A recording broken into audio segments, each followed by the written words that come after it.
Have we finally solved the Fermi Paradox? The answer is terrifying. There are somewhere between 200 billion and 2 trillion galaxies in the observable universe. Each galaxy contains, on average, hundreds of billions of stars. Around most of those stars, we now know, there are planets. The numbers involved are so large, they stopped being numbers a long time ago. They became something else, something more like a pressure. You cannot feel that pressure right now. Your room is quiet. The night is ordinary. Whatever you have above your head looks the same as it always does. But outside that ceiling, stretched across distances that language was never built to carry, there are more worlds than there are grains of sand on every beach on Earth combined. That is not a figure of speech. That is what the data says. That is what multiple independent teams of astronomers have confirmed through direct observation. Not an estimate, not a philosophical position. A measured fact about the universe you are currently inside. And on at least one of those worlds, something happened. Chemistry became biology. Biology became complexity. Complexity became awareness.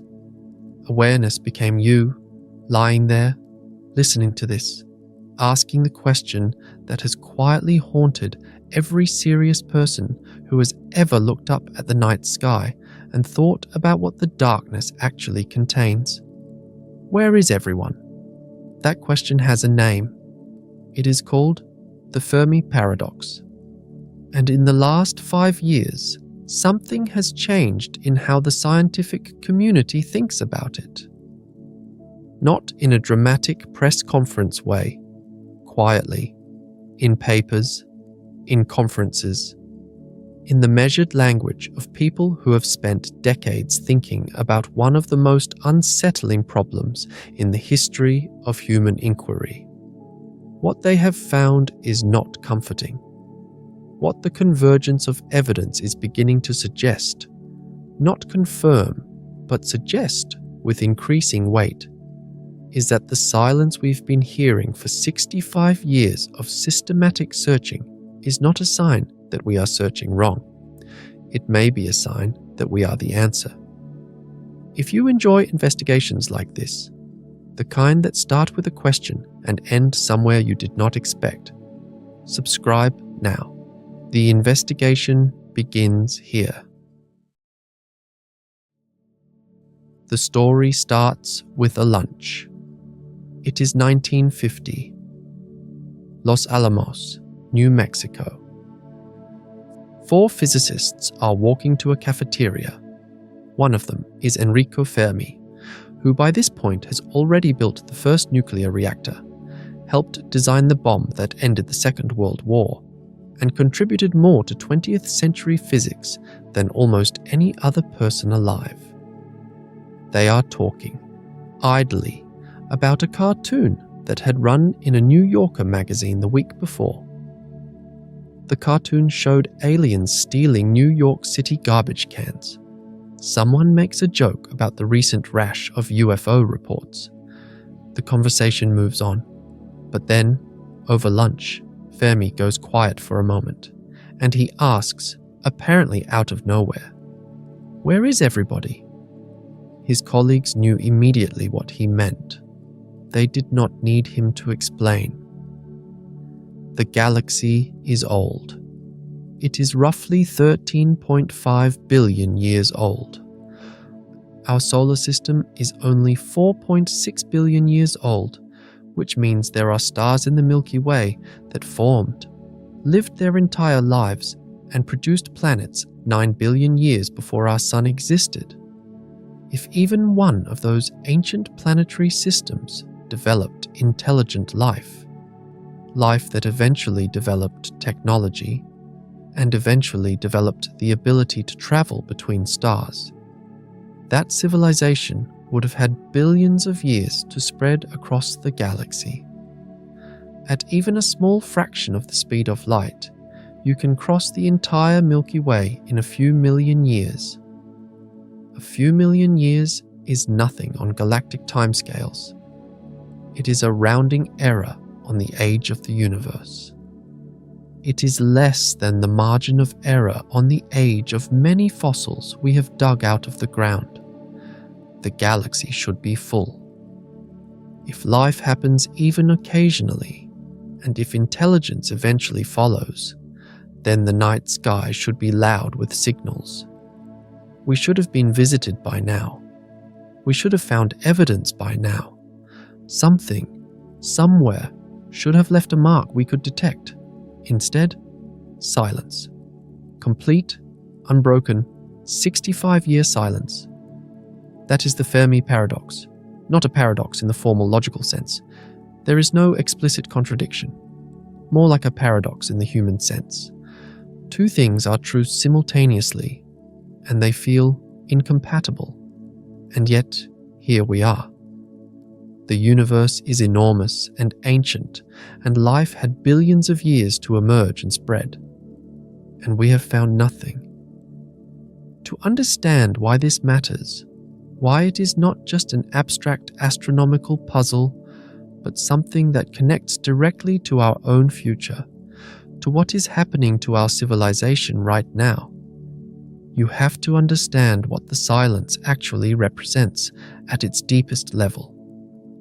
Most people, when they first encounter the Fermi Paradox, treat it as a question about radio telescopes and distant planets, a communication problem, a signal we have not yet received. But the deeper version of the question is not about signals. It is about physics. It is about what an old galaxy with widespread chemistry would look like if intelligence was even moderately common. And the answer is, it would look completely different from what we observe. A civilization with a million-year head start on us would have had time, even at modest rates of expansion, to physically colonize every star system in the galaxy multiple times over. Not necessarily with biological beings, with self-replicating automated probes. Machines that arrive at a star system use the local resources to build copies of themselves and send those copies onward to the next system. This is not speculative engineering. The physics permits it. Every component of this process, resource extraction, automated fabrication, interstellar propulsion, is within reach of near-future human technology, let alone technology a million years more advanced. The mathematics of exponential growth applied to interstellar colonization produce a galaxy-spanning presence in timescales that are long by human standards but short by galactic ones. Under almost any plausible set of assumptions about expansion rates, a civilization that wanted to fill the galaxy could do so in less than 100 million years.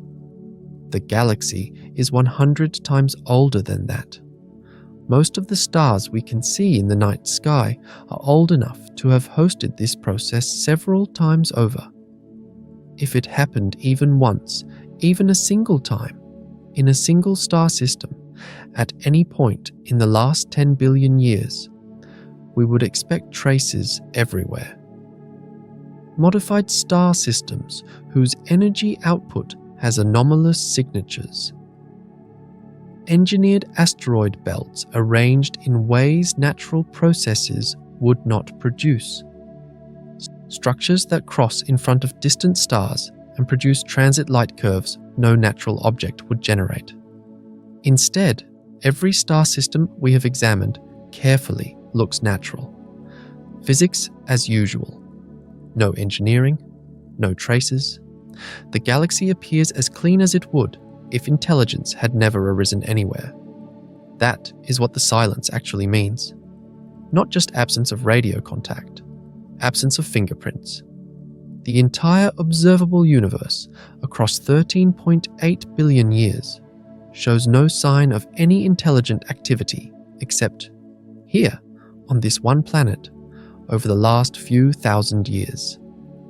That is the scale of the problem. For the first few decades after Fermi's lunch, scientists tried to resolve the paradox by pointing at the numbers. Maybe life is rarer than we think. Maybe intelligence is even rarer. Maybe the distances are so great that even advanced civilizations cannot bridge them. These were the comfortable answers, the ones that kept the universe feeling empty but not dangerous, the ones that placed the explanation safely outside of anything we would ever have to confront ourselves. Then, in 1961, an astronomer named Frank Drake sat down and tried to quantify the problem formally. He wrote an equation. You have probably seen it, even if you have never studied it carefully. The Drake equation. It multiplied together a series of factors: the rate of star formation in the galaxy, the fraction of stars that form planetary systems, the fraction of planetary systems that contain potentially habitable worlds, the fraction of habitable worlds where life actually develops, the fraction of life-bearing worlds where intelligence eventually emerges, the fraction of intelligent species that develop technology capable of detectable interstellar communication, and the average length of time such a civilization continues broadcasting. Drake was not trying to solve the paradox. He was doing something more valuable and more honest than that. He was trying to organize the ignorance, to lay out precisely which variables we did not know, in order of which ones we could most plausibly study. At the time, 1961, almost all of the terms in his equation were pure guesswork. Astronomers had not confirmed a single planet outside our solar system. Biologists had only the faintest understanding of how life might have originated on Earth. The sociological terms at the end were essentially invented numbers. Drake himself acknowledged this. The equation was a framework, not a calculation. A way of thinking about the problem that might become useful once science advanced enough to fill in some of the values. That has now happened. And the values that have come in are striking. We now know, with confidence that would have seemed impossible to Fermi and Drake, that planets are everywhere. The Kepler Space Telescope, launched in 2009 and operational until it ran out of fuel in 2018, surveyed a small patch of the Milky Way, roughly 1/400th of the sky, and found thousands of planets. When astronomers extrapolated those numbers to the full galaxy, the result was staggering. There are approximately 100 to 400 billion planets in the Milky Way alone. Planets are not rare events. They are the default outcome of star formation. The same disk of gas and dust that collapses to form a star almost always leaves behind material that coalesces into a planetary system. Every star you can see in the night sky almost certainly has at least one world orbiting it. More importantly, a significant fraction of those planets orbit within what astronomers call the habitable zone, the region around a star where liquid water could exist stably on a planet's surface. Not too hot to boil away, not too cold to freeze permanently. The estimates vary depending on the assumptions, but the most conservative analyses suggest there are at least 10 billion potentially habitable worlds in the Milky Way. Some analyses place the number considerably higher, 10 billion, in a single galaxy, and the observable universe contains at least 200 billion galaxies. The number of potentially habitable worlds in the observable universe is a number so large it is essentially meaningless as a number. It is simply large beyond comprehension. So, the first terms of the Drake equation, the ones about stars and planets, now point overwhelmingly toward a universe teeming with candidates for life. The uncertainty has collapsed for those terms. What remains uncertain, profoundly, almost embarrassingly uncertain, are the biological and social terms. The ones that ask what fraction of habitable worlds actually produce life, and what fraction of those produce intelligence, and how long intelligent civilizations last. And it is precisely in those terms, in the biology and the sociology, where something deeply uncomfortable has been building in the scientific literature over the last decade.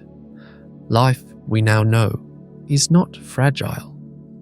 That was one of the genuine surprises of the last 30 years of science.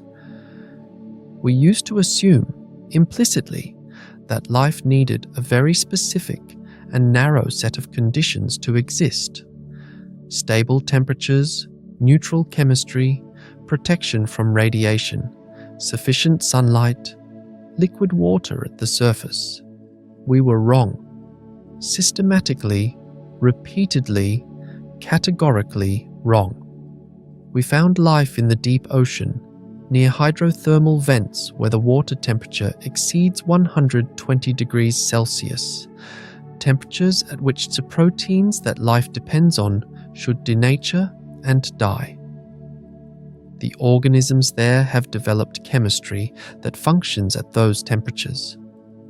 We found life in the extremely acidic waters of the Rio Tinto River in Spain, where the pH is similar to battery acid. We found bacteria thriving in frozen Antarctic lakes that have been sealed under ice for millions of years. We found microorganisms living in the cooling water pools of nuclear reactors, environments with radiation levels lethal to all other life forms we know of. We found complex communities of bacteria living in solid rock 2 miles underground, subsisting entirely on the chemical energy produced by the slow, radioactive decay of minerals, completely independent of sunlight, completely independent of the surface ecosystem. We found organisms in the stratosphere, 40 kilometers above the surface, where the air pressure is minimal and the ultraviolet radiation is extreme. We gave these organisms a name, extremophiles, life that lives at the extremes. But the more we studied them, the more the category seemed wrong. They are not living at the extremes of the conditions life can tolerate. They are living in the conditions that are normal for them, conditions that we previously thought excluded life simply because we had never looked carefully enough. What extremophile research told us is this: wherever there is energy and liquid water, life tends to appear. Not everywhere, not always, but consistently enough that biologists have largely stopped treating it as improbable. The default assumption has shifted. Life is not an accident that requires an unusual convergence of favorable conditions. Life is what chemistry does when energy flows through it. It is a thermodynamic process, and thermodynamic processes happen wherever the physics allows. On Earth, this is confirmed by the geological record. Life did not take billions of years to appear after the planet formed. It appeared almost immediately.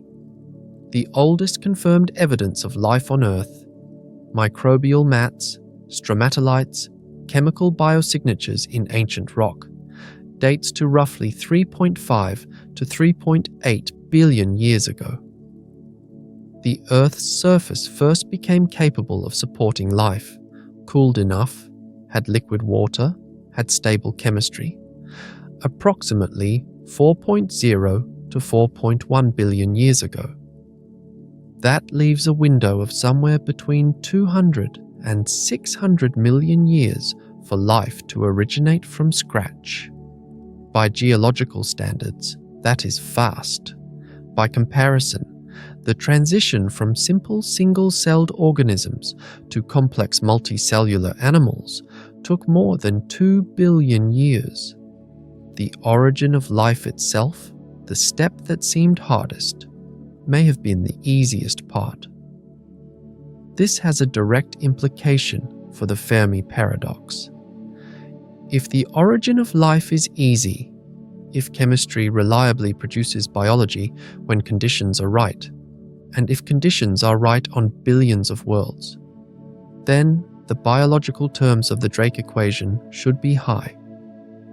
Life should be common, and that makes the silence worse, not better.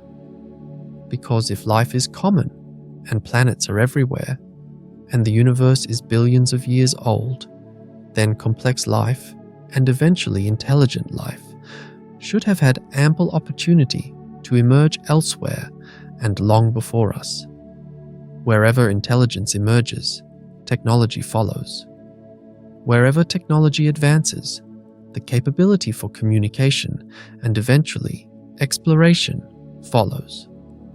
We have not been waiting passively for that to happen.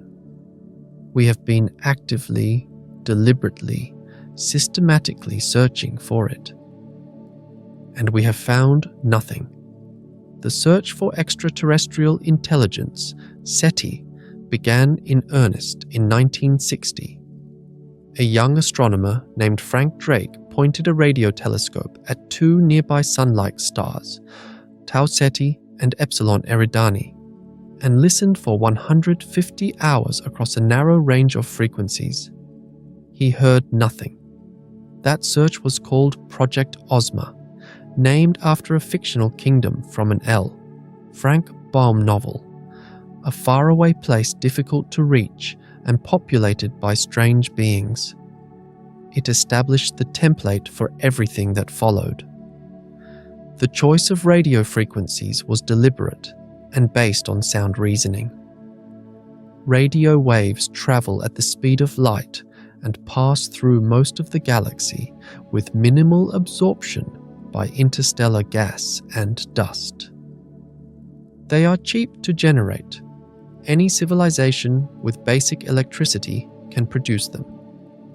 And there is a specific frequency range, centered on 1420 MHz, the frequency at which neutral hydrogen atoms emit radiation, that astronomers call the cosmic watering hole.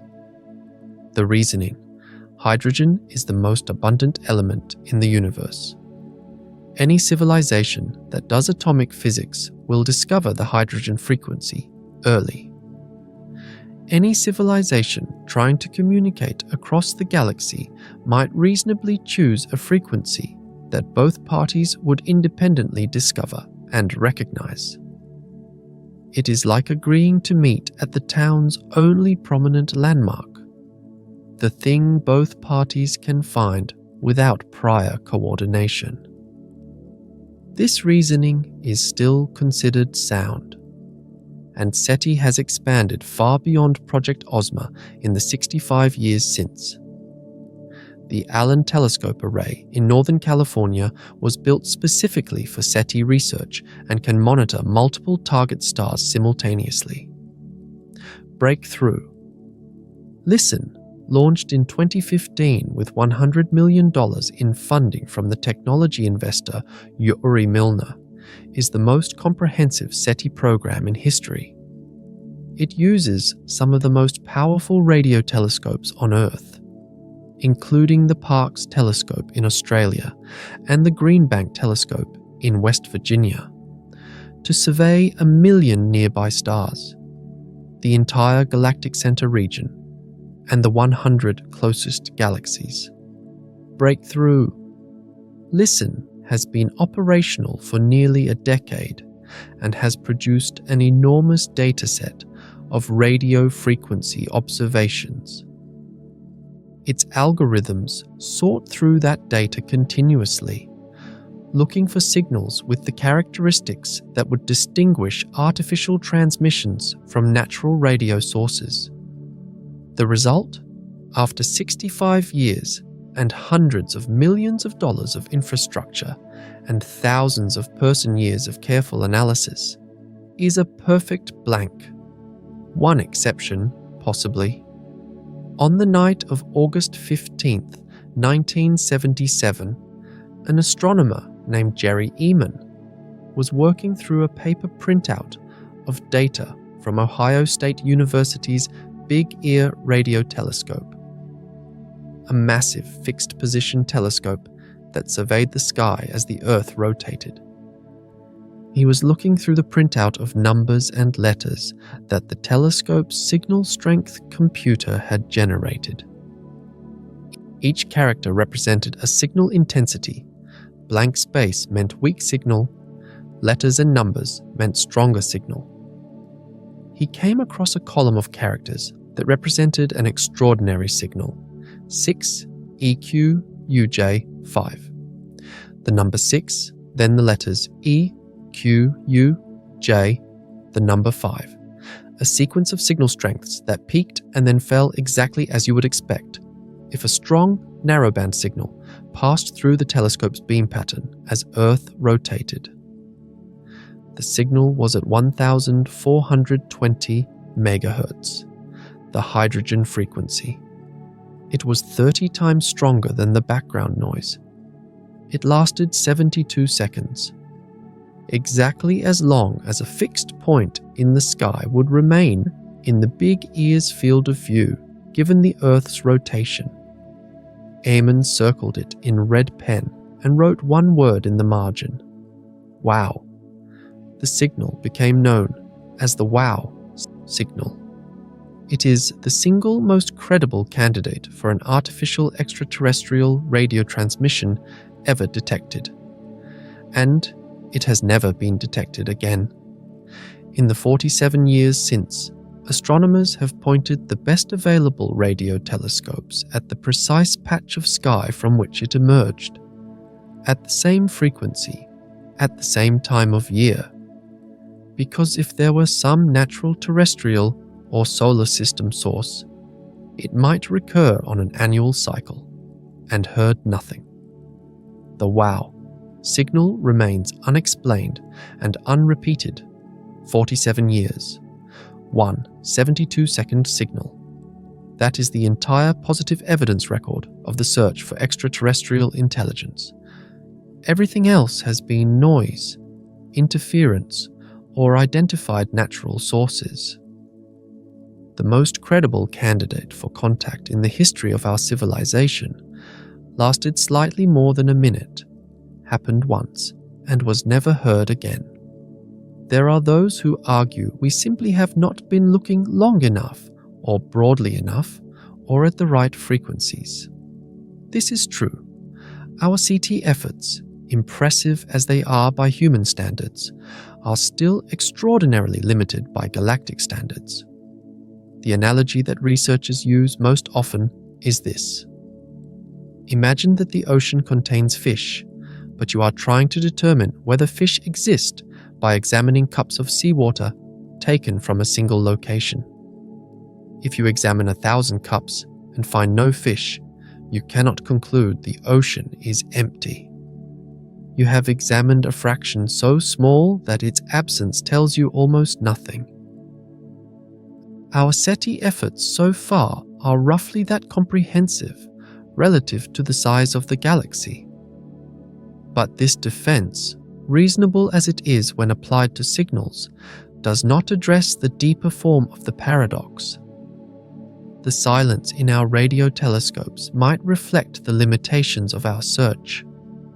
The absence of physical evidence, of structures, of engineering, of the accumulated fingerprint of a billion-year-old civilization spread across thousands of star systems, is harder to explain by pointing at our limited instruments.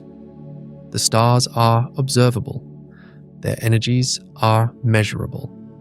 Their transit light curves can be studied, if something had modified them, we would likely know.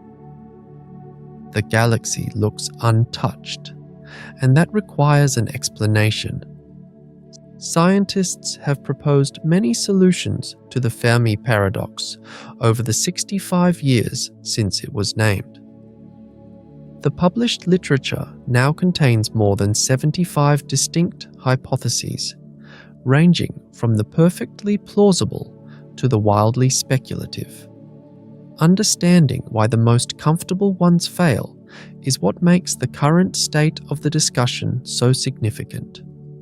The first category is the rare Earth hypothesis, developed most thoroughly by the geologist Peter Ward and the astronomer Joe Brownlee in their 2000 book of the same name.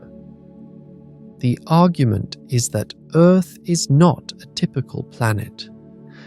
It is an extraordinarily unusual one, and the specific combination of unusual features that define Earth, the large stabilizing moon, the protective giant planet in the outer solar system, the location in a relatively quiet region of the galaxy, the plate tectonics that continuously recycle carbon and regulate the long-term climate, the specific chemical composition of the oceans, may be so rare that planets with all of these features simultaneously are vanishingly uncommon. On the face of it, this is a compelling argument. Earth is demonstrably unusual in many ways. The Moon is much larger relative to Earth than the moons of other rocky planets in our solar system. Mars, which has no large stabilizing moon, has an axial tilt that varies between 0 and 60 degrees over millions of years, a variation so extreme that the polar regions would be periodically exposed to direct sunlight and the equatorial regions to polar darkness. Earth's axial tilt, by contrast, varies only between 22 and 24.5 degrees over 41,000-year cycles, precisely because the Moon's gravitational influence damps the variation. Without that stability, Earth's climate would likely be too chaotic for the evolution of complex animal life over hundreds of millions of years. Jupiter's protective influence is also real. Analysis of impact craters on the Moon, which records the bombardment history of the inner solar system without the erasure of erosion, suggests that Jupiter's gravity has redirected large numbers of comets and asteroids that would otherwise have struck the inner planets. Had the impact rate been significantly higher, the catastrophic sterilizations that periodically reset evolutionary progress might have been frequent enough to prevent the long, uninterrupted runs of stable ecology that complex multicellular life seems to require. These are established points. Earth is not a random world. But here is where the rare Earth hypothesis encounters a mathematical wall.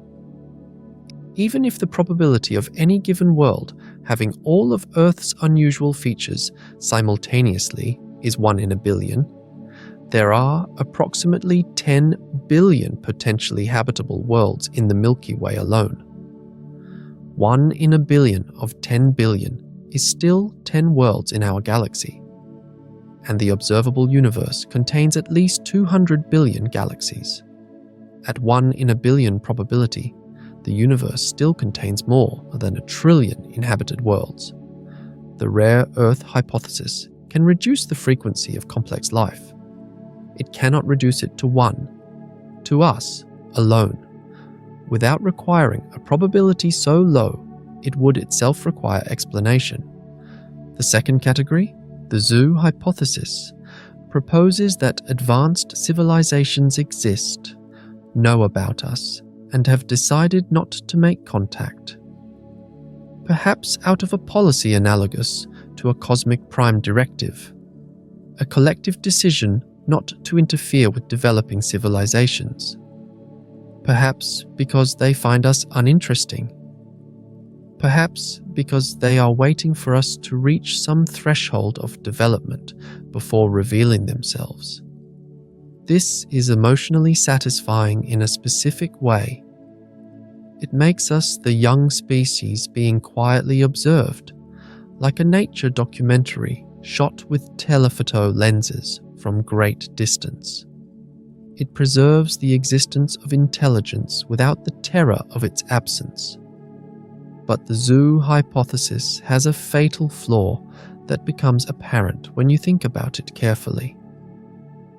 For the silence to be perfect, for not a single detectable signal to reach us from any alien civilization, the policy of non-contact would have to be universal. Every civilization in the galaxy, every member of every civilization, every individual in every society for the entire history of space-capable species.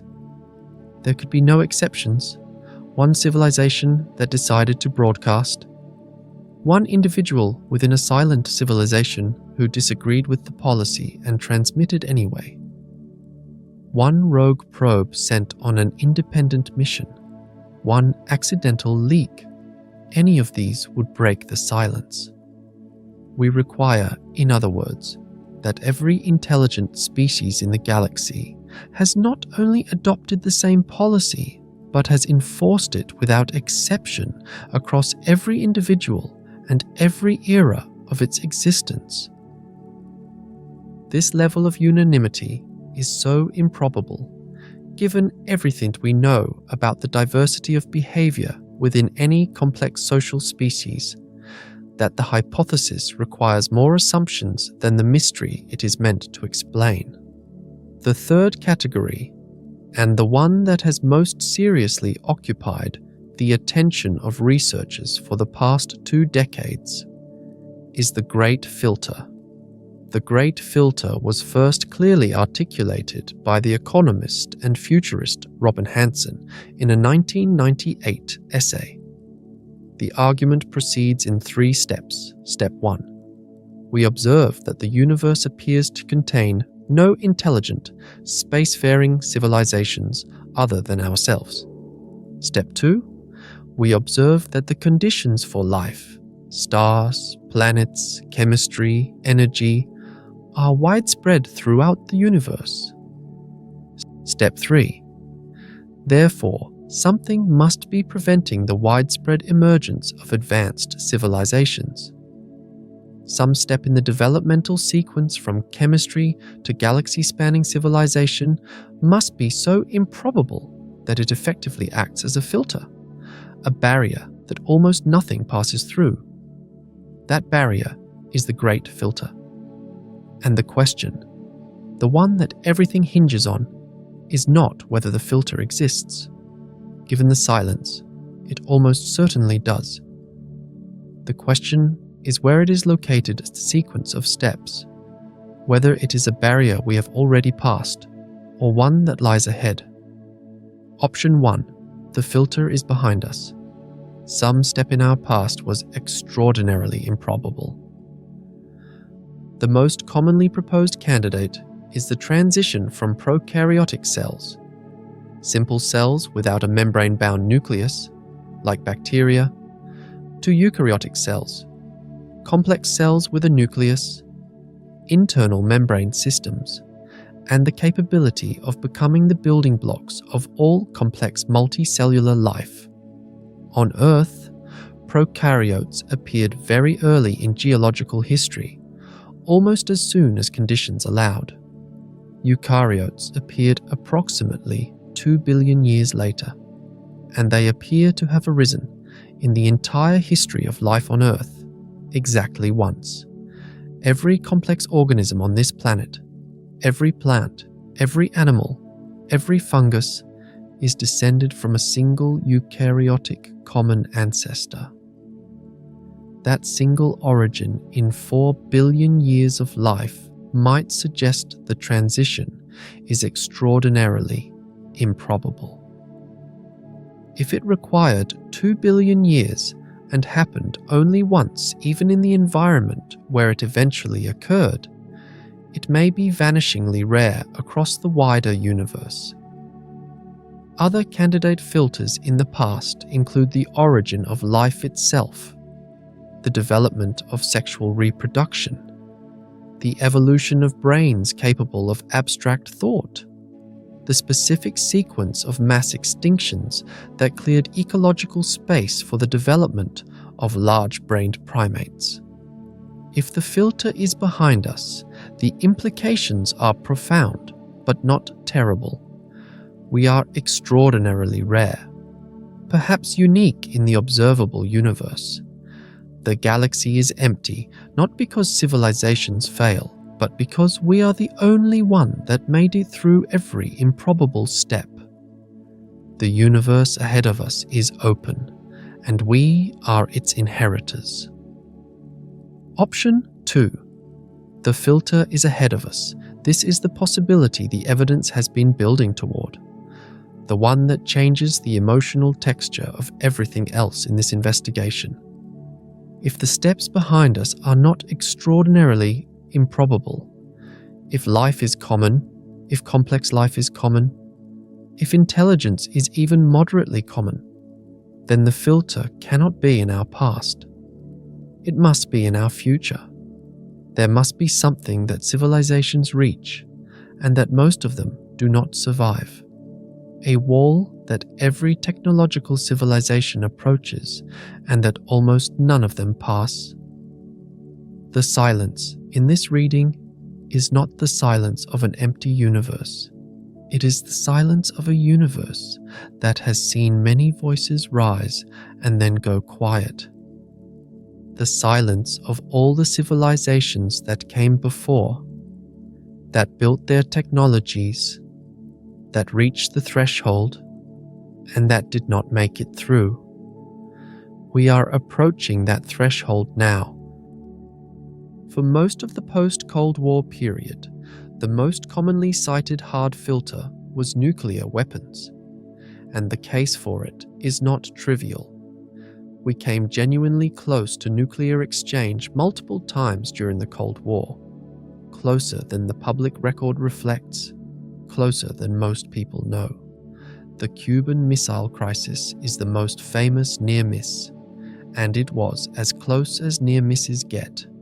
During the crisis, a Soviet submarine, B-59, lost communications with Moscow and was being depth-charged by American naval forces, which were using the charges as a signal to surface for inspection, rather than as an attack. The submarine's crew did not know this. They believed they were under attack. The submarine's captain and political officer both authorized the launch of a nuclear torpedo. Under the authorization protocols of Soviet submarines at the time, the launch would have required the agreement of 3 officers: the captain, the political officer, and the executive officer. The executive officer was Vasily Arkhipov. He refused. The nuclear torpedo was not launched. This is not speculation. This is documented history, confirmed after the collapse of the Soviet Union when the relevant records became partially accessible. One man's refusal to agree to a weapons launch is part of the causal chain that produced your existence. In September 1983, just 2 years after Ronald Reagan described the Soviet Union as an evil empire and announced the Strategic Defense Initiative, a Soviet early warning satellite detected what its software interpreted as an American ECBM launch. Then another. Then another. The system reported 5 missiles in flight from the United States toward the Soviet Union. The duty officer at the Soviet Early Warning Center, Lieutenant Colonel Stanislav Petrov, was required by protocol to immediately report the detection up the chain of command, which would trigger the launch on warning protocols of the Soviet nuclear arsenal. He looked at the data, noted that the system reported only 5 missiles, a number too small for a genuine American first strike, which would have launched hundreds simultaneously to destroy Soviet retaliatory capability before it could be used, and decided the system had malfunctioned. He was right. The satellites had misidentified high-altitude reflections of sunlight off cloud formations. 2 individuals. 2 decisions.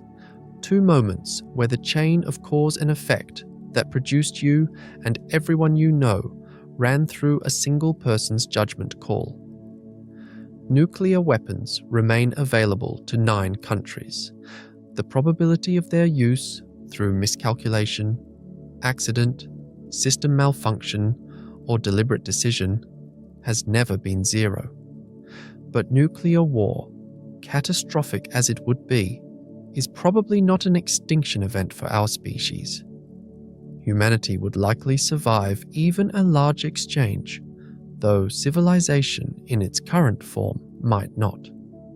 Whatever the great filter is, it needs to be capable of terminating not just a civilization's current form, but its long-term potential, its ability to eventually recover, rebuild, and spread. Something more thorough than war. Something that does not allow for recovery. In the last 5 years, the scientific community's attention has turned toward 3 other candidates. They are different in their mechanisms, but connected in a way that turns out to be important. When you lay them together, a pattern emerges. The first is artificial intelligence. Not the science fiction version of AI. Robots deciding to rebel against their creators.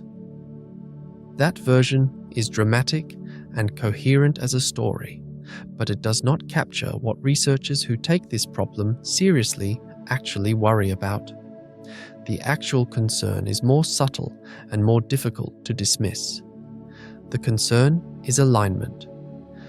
The question of whether a system that is extremely capable of pursuing goals can be reliably steered toward goals that are consistent with human values and human survival, as that system becomes more capable.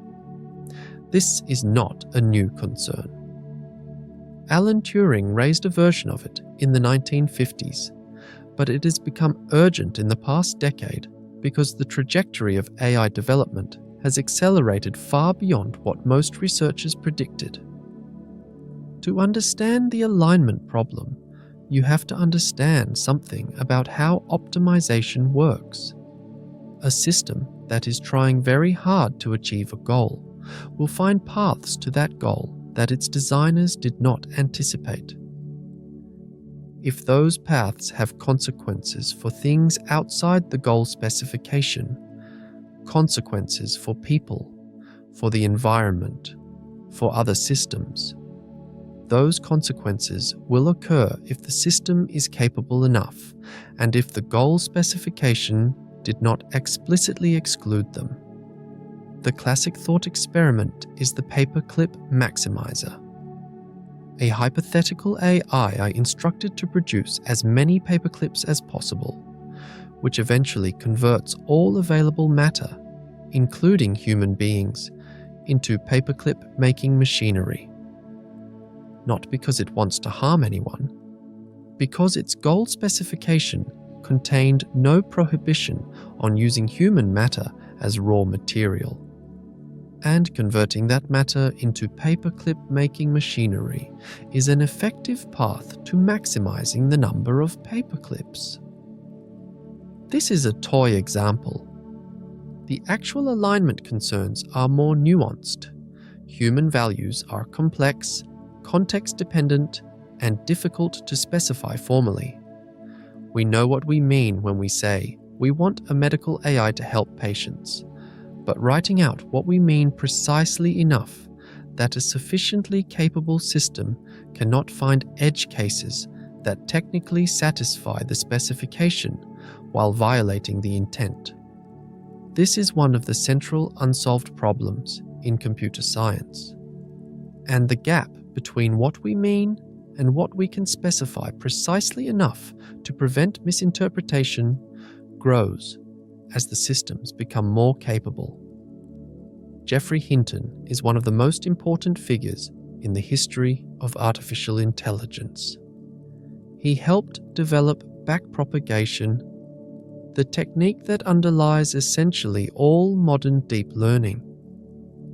He spent a decade at Google working on AI systems. In 2023, he resigned and began speaking publicly about his concerns. He said in multiple interviews that he was genuinely uncertain whether the systems being built would be safe, that he regretted some of his life's work, that the alignment problem was serious and potentially unsolvable, that he was afraid.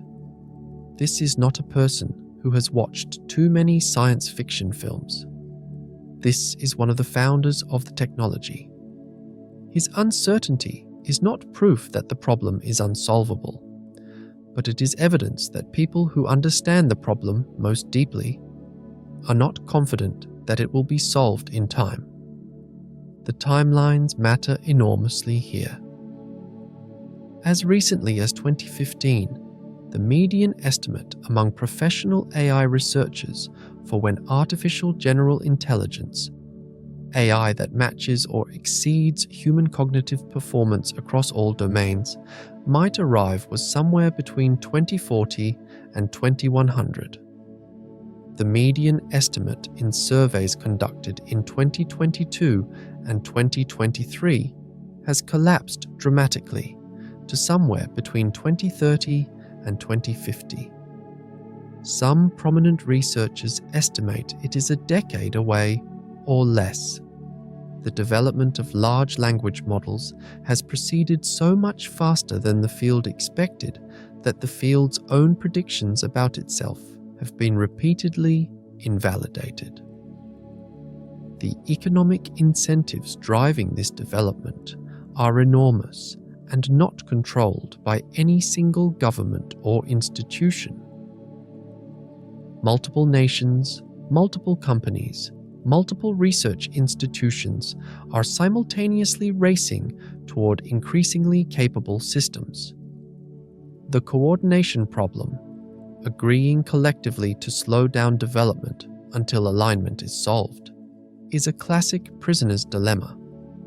Any individual actor that slows down loses competitive advantage. Any actor that continues gains it. The race logic produces acceleration regardless of what any individual actor thinks about the risks. Now step back from our specific situation and think about this from the perspective of the Fermi Paradox. If intelligence reliably produces technology, and if technology reliably produces computation, and if sufficiently advanced computation reliably produces AI systems that approach and then exceed human-level capability, which the logic of the technology strongly suggests, then every technological civilization faces the alignment transition. Not occasionally, universally. It is the natural endpoint of the computational trajectory that technology follows. And if the alignment transition is genuinely hard, not just engineeringly hard, but mathematically hard, in ways that may not have clean solutions in the time window available before sufficiently capable systems are built, then the alignment transition is a universal filter. Every civilization that reaches our level of technological development faces it, and the ones that survive may be very few. This would explain the silence in a specific way. Not absence of life, not absence of intelligence, absence of surviving technological civilization. The silence of a universe that has seen many species reach this point, and that has mostly watched them fail to navigate it. The second candidate is something demographers are calling civilizational population collapse. This one is harder to discuss because it sounds like social commentary, like a position in an ongoing cultural debate. It is not. It is a pattern in the data, measured by multiple independent agencies across decades of consistent measurement. The data does not care about political frameworks. It simply shows what is happening. Here is what is happening. As societies develop economically and socially, as child mortality falls, as education improves, as women gain access to education and economic opportunity, as contraception becomes available, as urban living replaces rural agricultural life, birth rates fall. Every time. Without exception, this pattern has now been observed in every society that has undergone the development transition. The phenomenon has a name: the demographic transition. The concern for most of the 20th century was the opposite: population growing too fast. The fear of overpopulation was dominant in demographic science, policy, and public discourse from roughly the 1960s through the 1980s. Paul Ehrlich's 1968 book, The Population Bomb, predicted mass starvation and civilizational collapse from unchecked population growth. The Club of Rome's 1972 Limits to Growth modeled scenarios in which resource consumption and population growth overwhelmed the planet's carrying capacity. These concerns were not absurd at the time. Populations were growing fast, and the implications of unconstrained growth were genuinely alarming. But the data has moved in a completely different direction.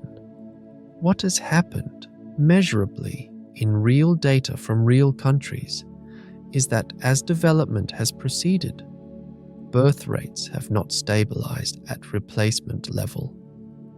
They have fallen below replacement and kept falling. Not just in a few countries, everywhere development has occurred. And the most recent data suggests the pattern may be stronger and more robust than demographers expected. South Korea's total fertility rate, the average number of children a woman in that society is expected to have over her lifetime, given current age-specific birth rates, fell to 0.72 in 2023. To understand what 0.72 means concretely, you need a total fertility rate of approximately 2.1 to maintain a stable population, because each child must replace one parent, and the small excess compensates for child mortality and other factors. At a rate of 0.72, each generation is approximately 1/3 the size of the previous one. 3 generations in, you have reduced the population by roughly 95%, without immigration, without catastrophe, simply by the operation of individual choices about family size, made freely by people living in a prosperous, educated, modern society. South Korea is not an outlier. It is at the extreme end of a spectrum that includes essentially every high-income society. Japan's total fertility rate is 1.2.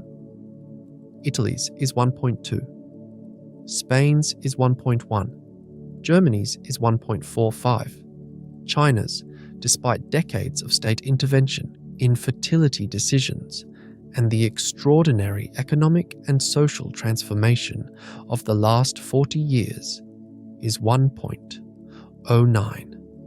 The United States, which was for decades held up as the exception, the high-income society that maintained near-replacement fertility through a combination of immigration and higher fertility among some subgroups, has fallen to approximately 1.62 and continues to decline.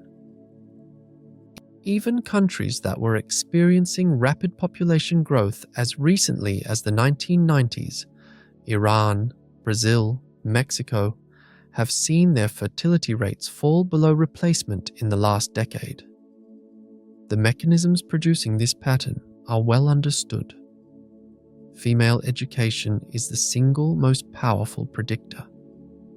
In every society for which we have data, each additional year of schooling for women is associated with a decline in fertility. Economic development raises the opportunity cost of children. Having children competes with career, with consumption, with experiences, with other uses of time and money. Urban living removes the economic motivations for large families that characterized agricultural societies, where children were a labor resource. Changing social norms around identity and fulfillment have made parenthood one option among many rather than the default. None of these mechanisms are going to reverse. Education is not going to become less available. Economic development is not going to move backward in stable societies. Urban living is not going to give way to rural agricultural life. The forces that produce low fertility are the same forces we consider the markers of human progress. Now project this forward, not decades but centuries or millennia. A civilization that continues to develop economically, that continues to expand educational access and personal freedom, that continues to optimize the environment for individual well-being and choice, and that consequently sees its birth rate remain stably below replacement, is a civilization that is slowly shrinking, generation by generation, without any external threat, without catastrophe, simply by the cumulative effect of individual decisions, each perfectly reasonable in itself, that collectively produce a trend no individual intends. At what point does the population of a technological civilization fall below the threshold necessary to maintain that civilization? There is no precise answer, but the question is serious. Complex technology requires specialized knowledge distributed across many individuals. It requires institutional continuity, the ability to transmit knowledge across generations reliably. It requires sufficient population density to sustain the economic activity that funds research and development. As population falls, all of these requirements become harder to meet. The margins get thinner. Things that could be sustained at 10 billion, people become difficult at 5 billion, and impossible at 1 billion. The quiet filter. Not catastrophe, but comfort. Not violence, but the slow, freely chosen contraction of a civilization that has no pressing external reason to reproduce, and an increasing array of compelling reasons not to. The third candidate is the one that sounds, on first hearing, most like science fiction, but is perhaps the most deeply grounded in present observable trends. As technology advances, it becomes increasingly capable of simulating experience, of generating artificial environments that are compelling, satisfying, and in some respects preferable to physical reality. We are in the early stages of this. The current generation of digital technology is rudimentary by the standards of what the underlying physics permits. But even at this early stage, we can measure its pull on human behavior in ways that are significant and consistent. Average daily screen time in the United States now exceeds 7 hours for adults and 9 hours for teenagers. Social media platforms, video games, and streaming services have been deliberately engineered, using the most sophisticated behavioral data and algorithmic optimization available, to maximize engagement. They are designed to be more rewarding than the alternatives, to make the next post, the next level, the next episode more compelling than going outside or having a conversation or doing something in physical space. This is not an accident of the technology. It is the intentional product of enormous investment directed at the precise question of what keeps people's attention most effectively. And what the data shows is that these systems work. They are extraordinarily effective at capturing and holding human attention, especially among younger people who have grown up with digital environments as a normal part of life. There are now measurable correlations between heavy digital media use and reduced participation in physical community activities, reduced rates of social interaction with people outside the digital sphere, reduced interest in activities that involve physical presence, and, in some studies, reduced rates of romantic relationship formation, which has implications for fertility rates. Now extrapolate this trajectory forward 1,000 years, or 10,000. The current generation of digital engagement tools is operating on the primitive medium of flat screens interfaced through hands and eyes. The physics allows for vastly more immersive technologies, direct neural interfaces, brain-computer connections that bypass the sensory organs and deliver experience directly to the brain's processing centers. Technologies that can generate states of perception indistinguishable from physical reality, or states that are simply better than physical reality. Experiences more consistent, more satisfying, more precisely calibrated to individual preferences than anything the physical world can reliably deliver. A civilization with access to this technology that can deliver experiences more rewarding than anything physical reality can offer, would face a question every individual in it would have to answer. Why deal with the messiness and difficulty and disappointment of physical existence when this is available? Some people would choose physical reality anyway, out of principle or habit or biological drives that are not satisfied by simulation. But some would not, and the ones who would not would be, by definition, contributing less to the physical civilization, less to its reproduction, less to its physical infrastructure, less to its continued engagement with the actual universe. A civilization that has retreated, even partially, into simulated experience does not build interstellar ships. It does not broadcast radio signals into space. It does not construct megastructures visible in infrared surveys of the sky. It simply exists, inwardly, in the world it has built for itself, producing no signatures detectable by an observer from another star system. The universe might be full of civilizations that reached this capability and found the interior more interesting than the exterior, present everywhere, visible nowhere. Now comes the part that changes the weight of everything that came before. The part that makes these three candidates more disturbing together than any of them is alone. These three forces, AI transition risk, demographic population collapse, and civilizational retreat into simulated experience, are not independent. They are sequential consequences of the same process. They emerge from the same developmental trajectory, and seeing that trajectory as a whole changes the picture substantially. A civilization that develops technology will develop computation. A civilization that develops computation will develop increasingly capable AI systems. At some point, The timing is uncertain, but the logic of the trajectory is not. Those AI systems will reach a level of capability where the alignment question becomes critical.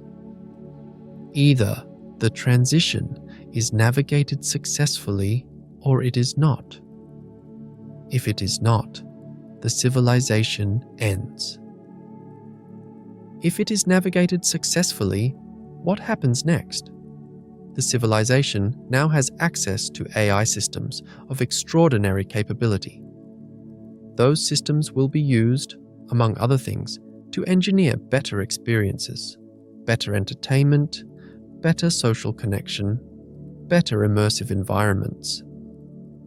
The economic incentive to develop maximally engaging virtual experiences is enormous. It has already produced a multi-trillion-dollar technology industry. And AI systems will accelerate that development by orders of magnitude. The digital environments of a civilization that has successfully developed advanced AI will be far more compelling than the ones we have now. And a civilization with access to such environments will begin to show the pull away from physical existence. The birth rates that were already falling due to the ordinary mechanisms of the demographic transition will fall further still, as the competition for time and attention and meaning intensifies. The population trajectory will steepen. The gap between what is needed to maintain complex technological civilization and what the shrinking population can provide will grow. These are not three separate filters. They are one process, described at three different stages. The same engine that produces technological capability produces, downstream, the conditions for its own termination, either through the abrupt failure of the alignment transition or through the slow contraction of a civilization that chose its interior world over its exterior one. This is the synthesis that has been forming in the academic literature, not loudly, not with press conferences or dramatic announcements. In papers, in cross-disciplinary discussions, in the quiet accumulation of observations from demography, from AI research, from behavioral science, from astrobiology. The emerging consensus is not that the Fermi Paradox is explained by one dramatic filter. It is explained by a gauntlet of moderate filters, each one a natural product of the developmental trajectory that intelligence follows, each one eliminating a portion of the civilizations that reach it. Let me be precise about what this means for us right now, because the Fermi Paradox is most unsettling, not as an abstract cosmological puzzle, but as a mirror. Every hypothesis about why other civilizations are absent is implicitly a hypothesis about what happens to civilizations, about what the developmental trajectory that intelligence follows tends to produce in the long run. And we are a civilization on that trajectory. We are at a specific point on it, early technological development, approaching the AI transition, already showing measurable demographic decline, already showing measurable retreat into digital environments. We are not observers of this process from outside. We are participants in it, and we are inside the window. The Fermi Paradox is most commonly discussed as a scientific puzzle about the past, about what happened to the civilizations that came before. But the evidence points toward it also being a description of what is happening right now, on Earth. The trends that the gauntlet model predicts. AI development approaching capability thresholds without clear alignment solutions, demographic collapse in every industrialized society, growing retreat from physical community into digital experience, are not predictions. They are current conditions. we are not approaching the filter. We are inside it. This does not mean the outcome is determined. Filters are defined by their typical outputs, not by their absolute character. A filter that eliminates 99% of civilizations still allows 1% through. We might be in that 1%. What it takes to be in that 1%, what distinguishes the civilizations that navigate the gauntlet from the ones that do not, is not something the current evidence can tell us with certainty, but it probably involves solving the alignment problem before capable AI systems are deployed unsafely. It probably involves developing institutional responses to demographic decline that do not require giving up the very freedoms that caused it. It probably involves finding ways to design technological engagement that does not systematically pull people away from the physical world and from reproduction. None of these are problems that have obvious solutions, but none of them are problems that are obviously unsolvable either. That is the honest middle ground. We do not know which side of the filter we are on. We are deciding, right now, through the accumulation of individual choices and institutional decisions and political priorities, which side we will end up on. There is another hypothesis that deserves careful treatment because it asks a different question from all the others. Not what happened to civilizations, but whether the silence might be deliberate and dangerous. It is called the Dark Forest Theory.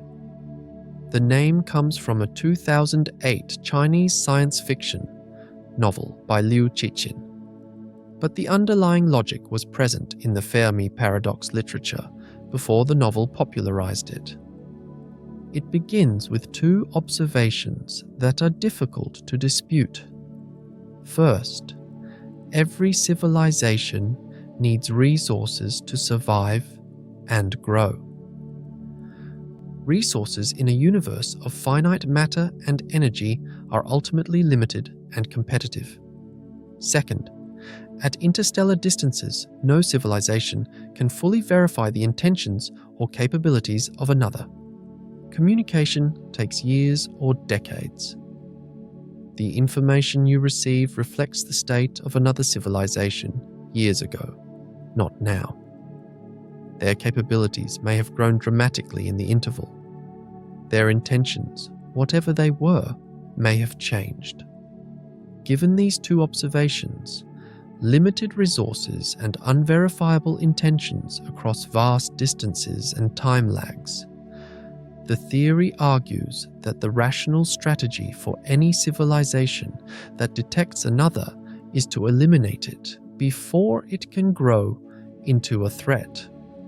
Not because the detected civilization has done anything threatening, simply because the uncertainty of its future behavior, combined with the cost of being wrong, makes preemptive action the risk-minimizing choice.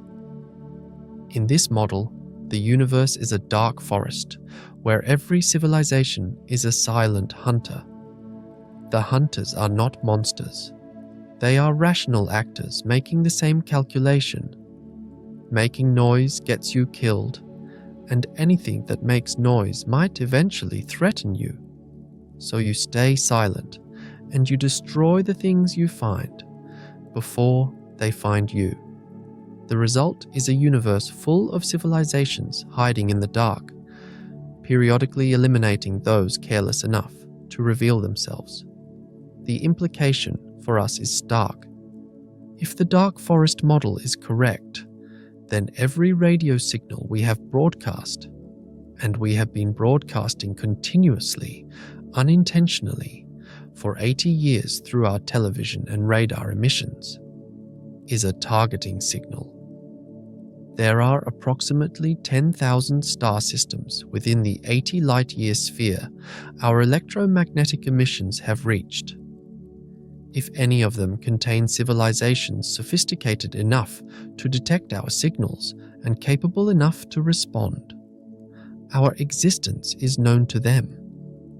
Stephen Hawking, who was not given to alarmism and who chose his public statements on large scientific questions with care, said explicitly in a 2010 documentary that he thought contact with extraterrestrial civilizations could be dangerous, that it might resemble the experience of indigenous populations encountering European colonial expansion, with predictable results for the less powerful party. He was not endorsing the dark forest model specifically, but he was making a version of the same point. We should not assume that contact with a technologically superior civilization would be safe. The honest answer is that we do not know whether the dark forest model is correct. We do not know what is in the dark. We have been announcing our existence for 80 years without receiving any response, which is consistent with the dark forest model. Silent hunters do not announce themselves, but also consistent with there being nothing out there. The evidence does not discriminate between those two interpretations, but it is worth knowing that SETI and METI, the active transmission of messages toward the stars, are not universally considered safe by the scientific community.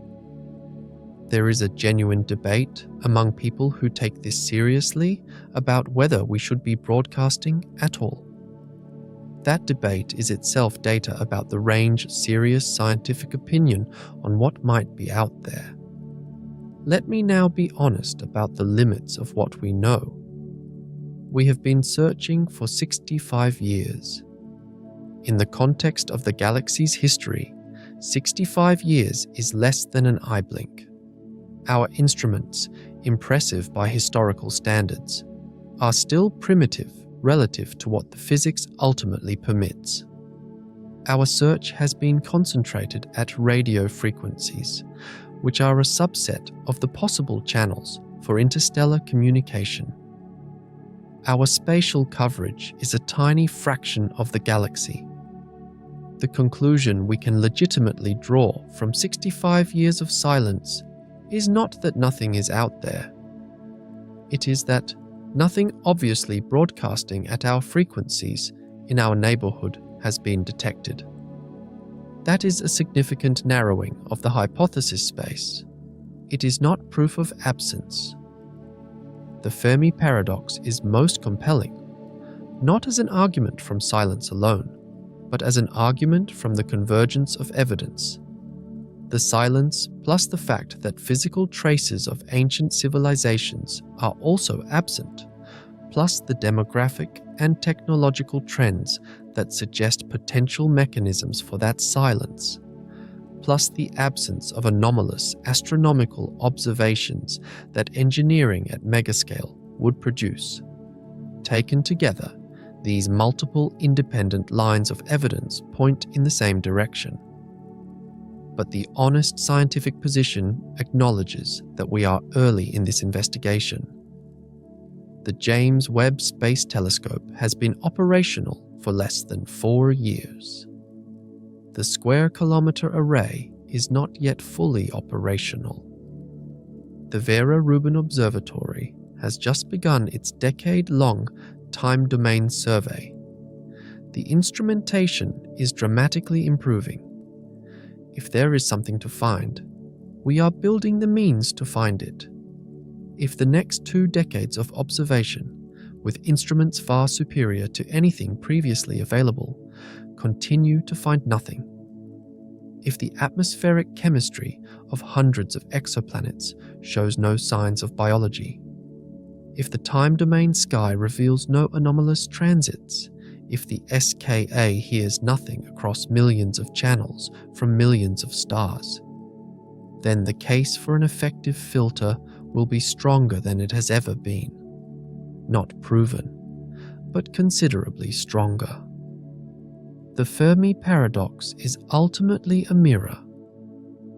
everything we say about other civilizations, why they might be absent, what might have happened to them, we are saying about ourselves, about what the developmental trajectory that intelligence follows tends to produce. If the filter is behind us, we are alone, and the universe is vast and open and ours.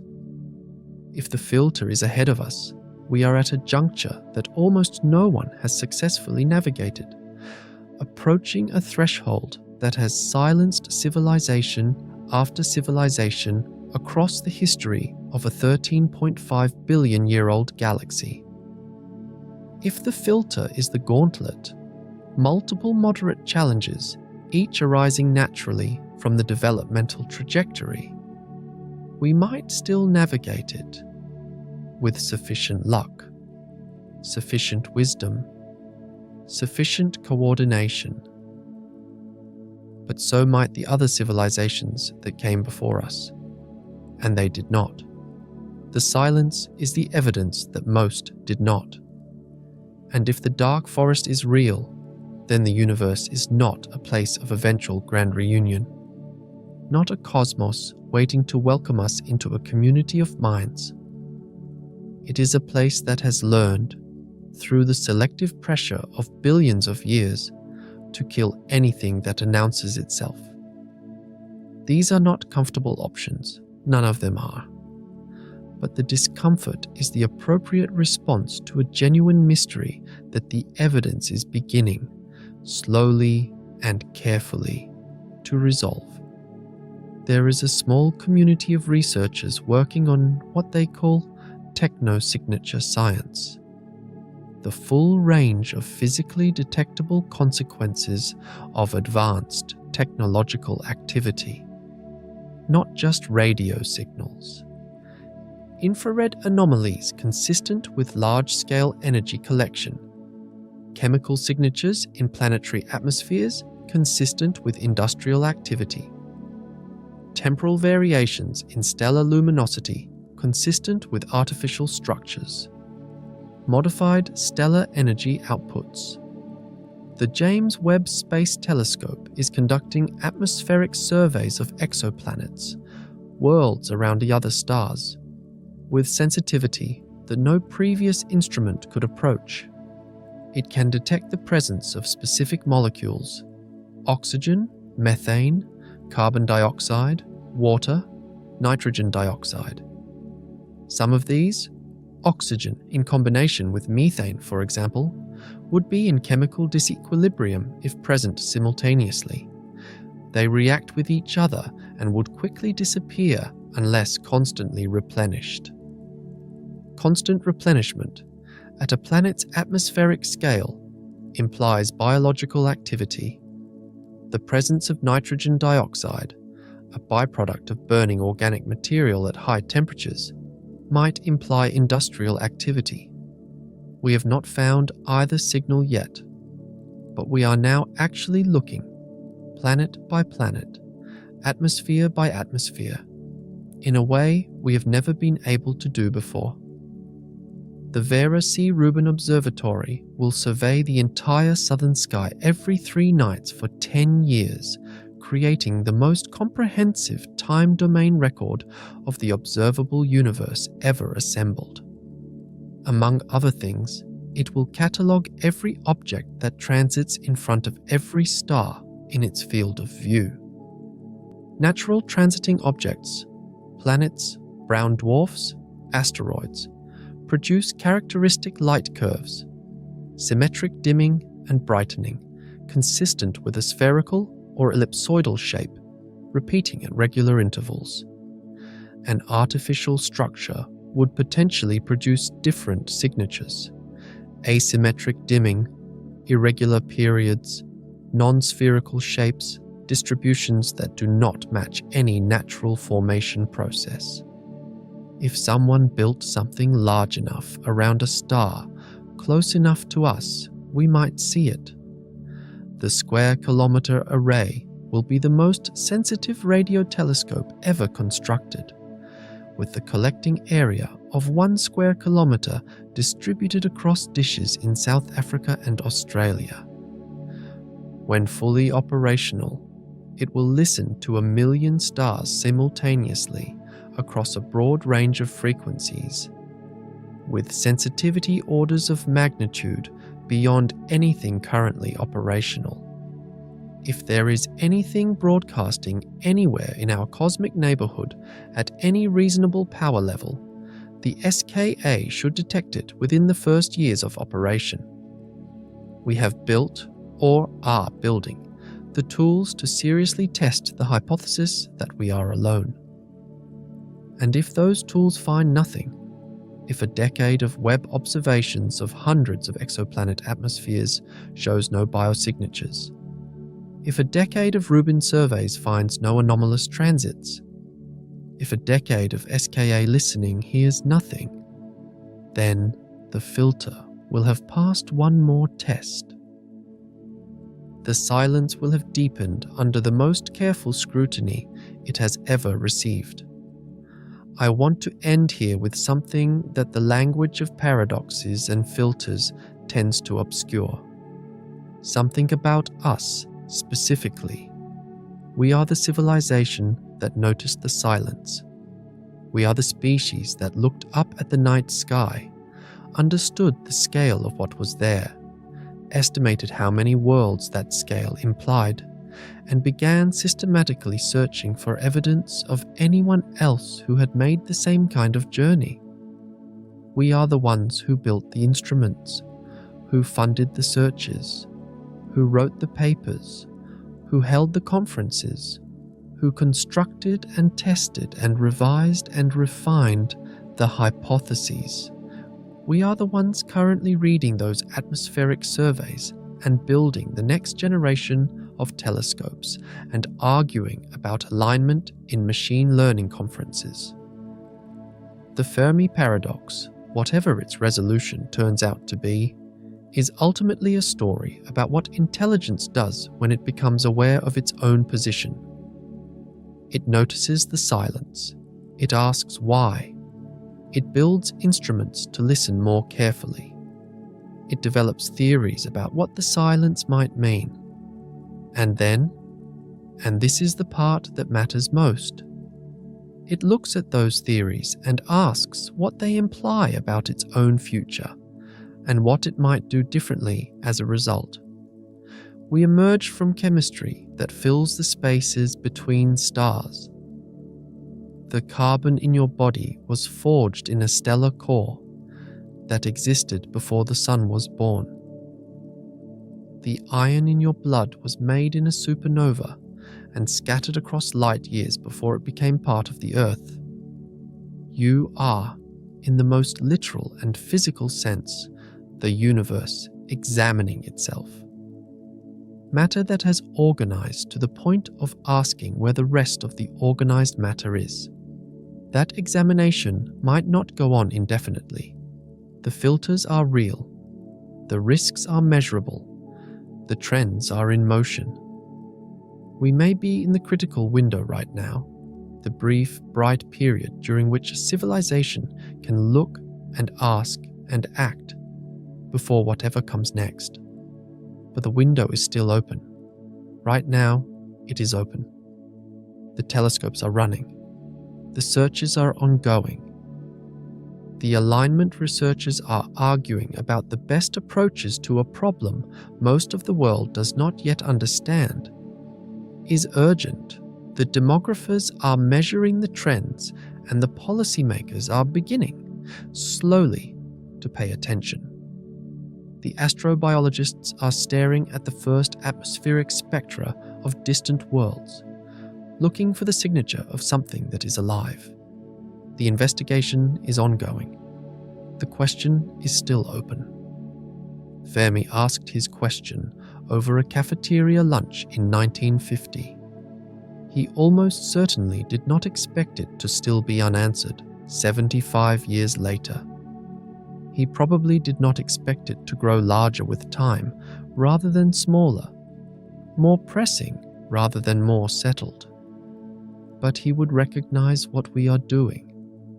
he would recognize the method, careful measurement, honest accounting of what is known and what is not known, refusal to accept comfortable answers that do not fit the data, the willingness to follow an investigation to uncomfortable places. The sky above you is full of stars. Each of them almost certainly has worlds. On most of those worlds, nothing is asking this question. On some of them, perhaps, something once did. We do not know how their investigations ended.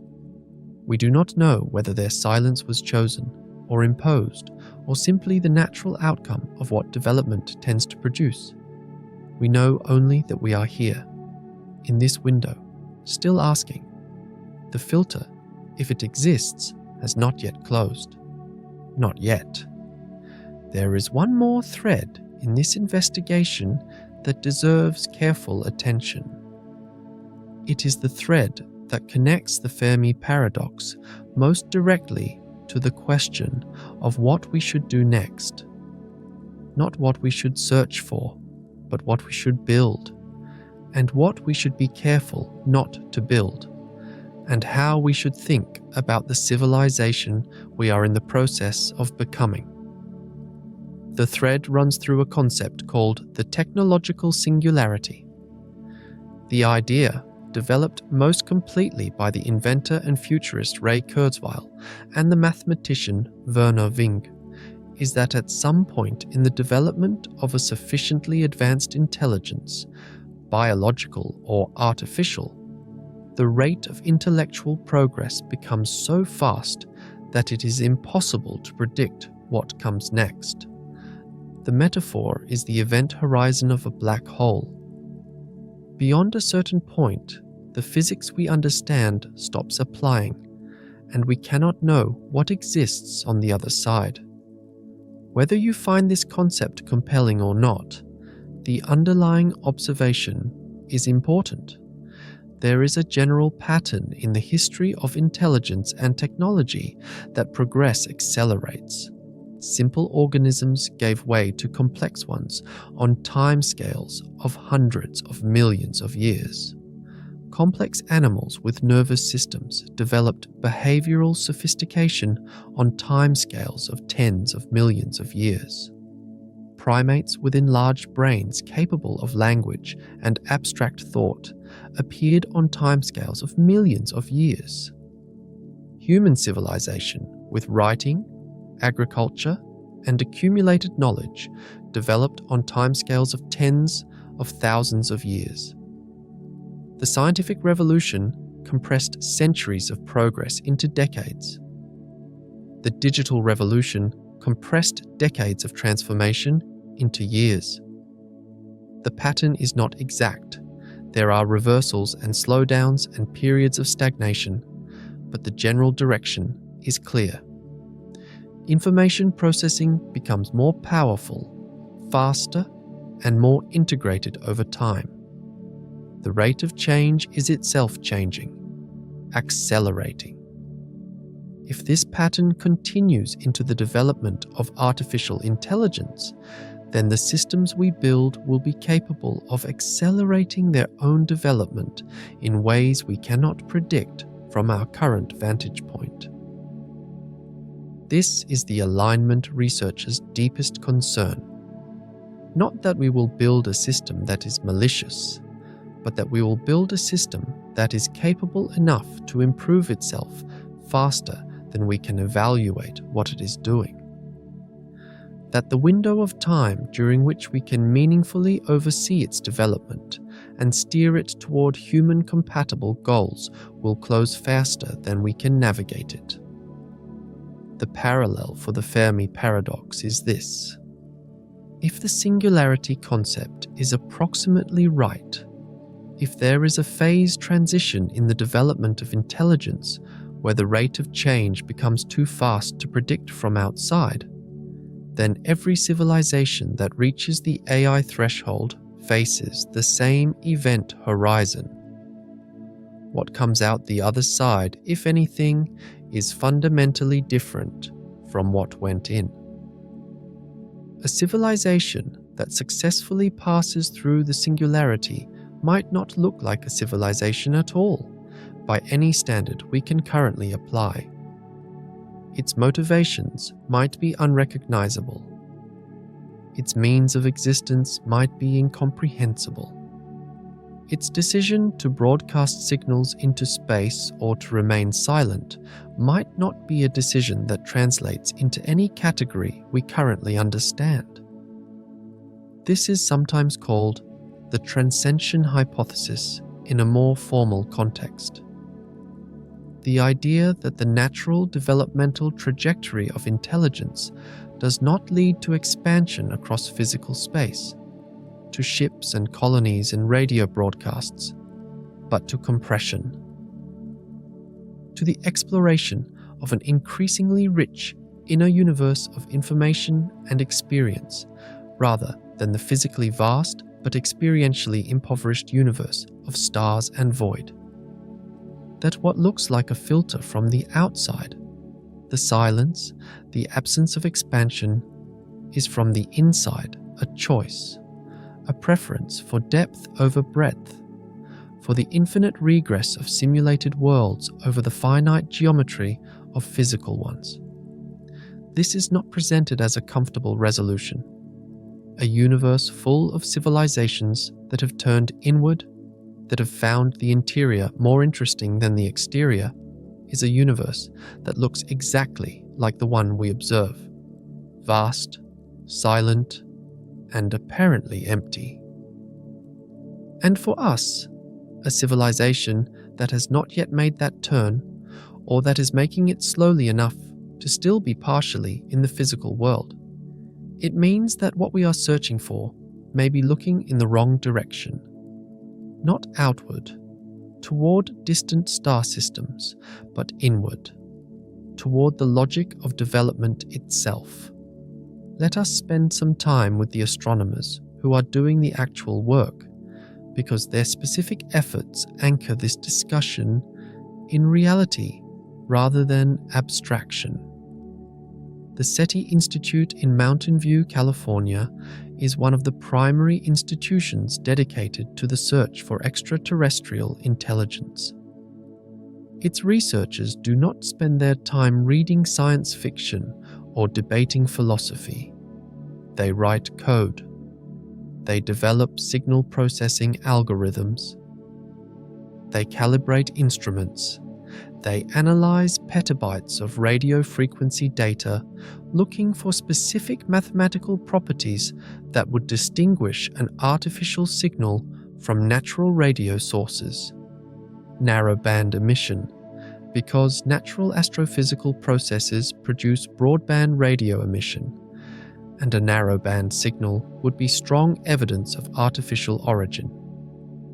Doppler drift, the frequency shift produced by the relative motion of a transmitter and receiver, which can be used to verify that a signal is coming from a fixed point in space rather than from local interference. And repetition, because a beacon designed to be found would repeat, allowing confirmation. These are sophisticated technical criteria. They are designed to be conservative, to minimize false positives while maximizing sensitivity to genuine signals. And they have been applied, with increasingly powerful computational tools, to increasingly large datasets over more than 6 decades. The result remains the same. No signal meeting the criteria has been confirmed. The WOW signal is the closest the program has come, and it has never recurred. Every other candidate signal has been attributed to interference, instrument artifacts, or natural astrophysical sources upon closer analysis. The Allen Telescope Array, an array of 350 small dish antennas in Northern California, operated by the SETI Institute in partnership with the Radio Astronomy Laboratory at UC Berkeley, can monitor multiple stars simultaneously across a wide range of frequencies. It has been used to survey tens of thousands of stars in recent years, looking for signals during windows of observation that range from hours to months per target. Breakthrough. Listen, operational since 2015, represents the largest private investment in SETI in the history of the program. Its data pipeline processes radio observations from the Green Bank telescope and the Parkes telescope continuously, archiving raw data and running automated analysis to flag candidate signals for follow-up. By the program's own accounting, it has observed more than 1 million stellar systems since beginning operations and has found no confirmed artificial signal. The absence of detection is a finding. It constrains the hypothesis space. Specifically, it places upper bounds on how common civilizations broadcasting at various power levels can be within the surveyed volume of space. These bounds are not tight by galactic standards, but they are improving continuously as the surveys expand. Each passing year of null results, with better instruments covering more sky, tightens the constraint. What the constraint currently says, roughly, if there are civilizations within a few hundred light years of Earth, broadcasting at roughly human technological levels or above, and if they are broadcasting continuously at radio frequencies, we should have detected them by now. We have not.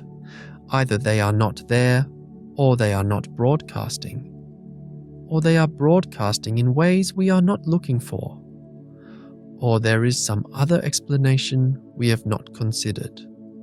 The data does not tell us which of these is correct, but it does tell us that certain combinations of civilization, frequency, and broadcast behavior are now ruled out at high confidence.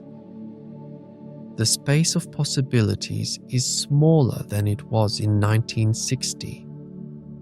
It will be smaller still in 2040. And if it keeps shrinking without finding anything, the case for a filter of some kind will become increasingly difficult to deny. There is a concept in statistics called Bayesian updating, and it is the right frame for thinking about the Fermi Paradox as an ongoing investigation, rather than a resolved one. Bayesian reasoning begins with prior probabilities, your best estimate of how likely various hypotheses are before you look at the evidence. It then updates those probabilities as evidence comes in, making hypotheses more or less likely in proportion to how well they predict the evidence. The posterior probability, after incorporating the evidence, is what you should believe given everything you know. Applied to the Fermi Paradox. Before SETI began, the prior probability of various hypotheses about extraterrestrial intelligence was essentially unconstrained. Any number of civilizations from 0 to many billions was consistent with the available evidence, which was essentially none. 65 years of searching has changed that. It has updated our probability estimates. The hypotheses that predict a galaxy full of easily detectable civilizations, broadcasting prominently at radio frequencies, are now less probable than they were in 1960. The hypotheses that predict a galaxy that appears empty, whether due to a filter, to civilizational retreat, to deliberate silence, or to genuine rarity, are now more probable.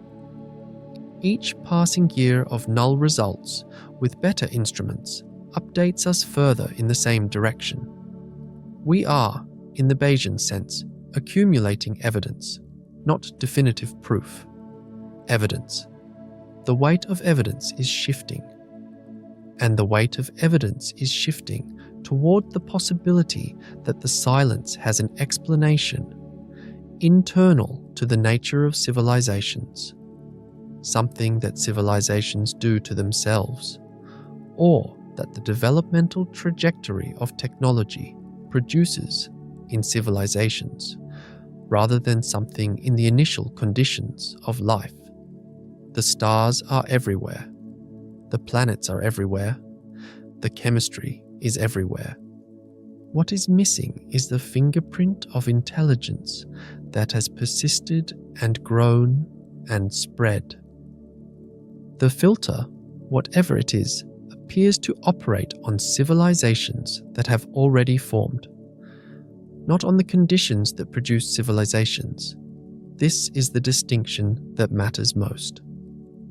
An early filter, something that makes life or intelligence rare, would produce a universe that looks the same as what we observe, but for a different reason. A late filter, something that civilizations encounter and mostly do not survive, would produce the same observable universe, but with a completely different implication for us. With an early filter, we are the survivors. With a late filter, we are the next in line. The evidence cannot currently distinguish cleanly between these two scenarios. But the convergence of observations, widespread planets, apparently rapid life origination on Earth, extremophile biology demonstrating life's hardiness, tends to push the early filter hypothesis toward lower and lower probability. The more common life appears to be, the less likely the early filter is, and the more concerning the late filter becomes. There is also the question of time, not the vast timescales of galactic history, but the specific timing of our own situation. We have developed electromagnetic broadcasting technology capable of reaching interstellar distances for approximately 80 years. We have been specifically searching for extraterrestrial signals for 65 years. We are in the process of developing artificial intelligence of rapidly increasing capability. We are exhibiting measurable demographic transition effects in every industrialized nation on Earth. All of this is happening simultaneously, not sequentially. Now, the AI transition, the demographic transition, and the emergence of compelling digital environments are not problems scheduled for the future. They are present conditions. And the Fermi Paradox is not a puzzle about what happened to civilizations in the past. It is, increasingly, a puzzle that illuminates the present. The absence of detected civilizations tells us something about what the developmental trajectory of intelligence typically produces. And what the developmental trajectory of intelligence typically produces is what we are currently experiencing. This is the deepest sense in which the Fermi Paradox is terrifying. Not because it implies external threat, not because it suggests the galaxy is dangerous, but because it suggests that we might be in the process of answering it ourselves. Through the choices we are making right now, collectively, about how to develop technology and how to organize society and how to think about the long-term future of our civilization. If civilizations typically do not survive the AI transition, we are approaching the AI transition. If civilizations typically decline through voluntary demographic contraction, we are in the early stages of voluntary demographic contraction. If civilizations typically retreat into engineered experience, we are in the early stages of retreat into engineered experience. The filter is not an asteroid that might hit us. It is not a supervirus that might emerge. It is not an alien fleet on the horizon. It is the cumulative effect of choices being made right now, individually and collectively, that will determine which side of the filter we end up on. That is what makes it terrifying. Not its distance, but its proximity. Not its strangeness, but its familiarity. We can see the mechanisms operating. We can measure them. We can, to some extent, choose our response to them. Whether we will is the question that the Fermi Paradox, in its deepest form, is asking us. The investigation continues. The instruments are running. The data is coming in. The James Webb Space Telescope is conducting its survey of exoplanet atmospheres. One planet at a time, it is building a chemical census of worlds around other stars, looking for the disequilibrium signatures of biological activity. The survey is measured in years and will cover hundreds of targets. It is the most direct search for evidence of life beyond Earth that has ever been conducted. The square-kilometre array is moving towards full operation. When it reaches its design sensitivity, it will be capable of detecting a signal equivalent to an airport radar at a distance of several light years. It will survey hundreds of millions of stellar systems. Its null results, if they are null, will be meaningful in a way that no previous null result has been. The Vera Rubin Observatory's legacy survey of space and time will produce a decade-long movie of the southern sky, cataloguing everything that moves or changes. Its anomaly detection algorithms will flag every object that transits a star in an unexpected way. Every light source that behaves differently from what natural astrophysical processes would produce. If there is something built around a nearby star, it might show up. And in parallel with all of these, the AI safety research community is working with insufficient resources but genuine seriousness on the alignment problem. The interpretability researchers are trying to understand what is happening inside neural networks well enough to verify that they are pursuing the goals we intend them to pursue. The governance researchers are trying to develop institutional frameworks that might allow the benefits of AI development to be captured while the risks are managed. The people who have looked most carefully at the problem are worried. They are also working. This is the specific characteristic that might distinguish the civilizations that make it through the filter from the ones that do not. Not intelligence, not technological capability. The ability to look at the pattern of the Fermi Paradox, to see the shape of what typically happens to civilizations, and to recognize that the same forces are operating on them, and to respond to that recognition with coordinated, deliberate, timely action. We have the recognition. We are building the understanding. Whether the action follows, and whether it follows in time, is the question that the rest of our civilization's history will answer. The sky above you is full of stars. The silence coming from them is real.